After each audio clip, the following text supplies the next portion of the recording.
Okay, i dag skal vi lære at hente en videnskabelig artikel. Så vi går ikke på Facebook, nej. Vi tager vores PubMed redirect link.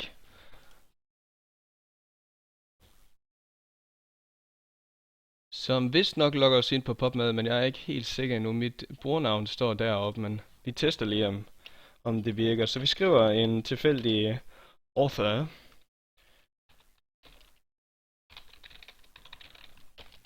Og så er AU for author.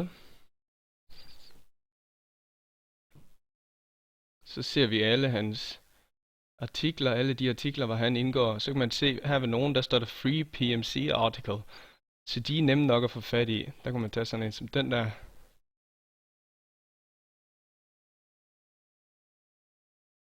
Og så ser vi fuldtekst link herover.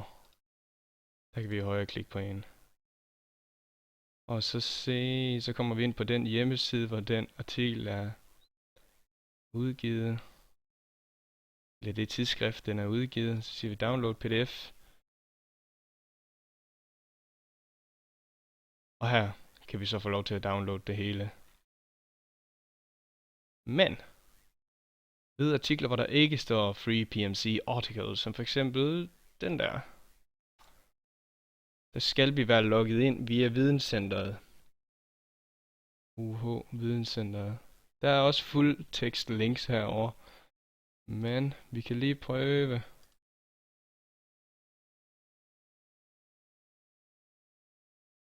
Ind på en anden hjemmeside, hvor den her artikel er udgivet. Vi finder det sted, hvor der står PDF. Så står der, to read this article in full, please review your options for gaining access at the bottom of the page. Men vi ved, at vi skal bare have logget ind via Videnscenter, så får vi lov til at komme ind.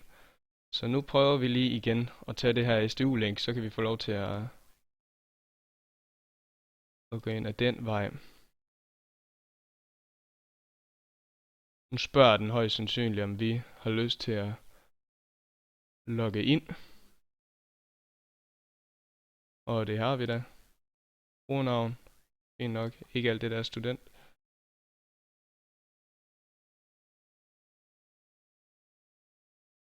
Og så logger den os ind.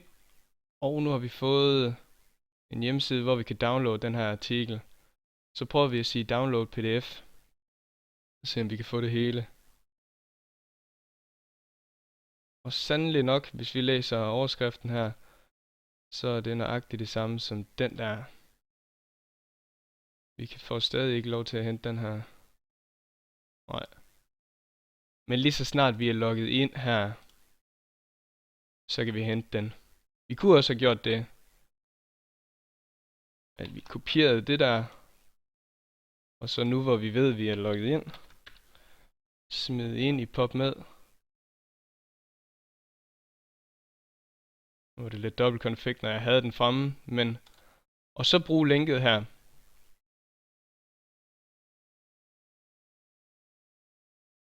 Samme hjemmeside, før der kunne vi ikke få lov. Lad os se om vi får lov nu. Nej. Nå. Men vi har den med SDU-linket. Yes. Sådan gør man det.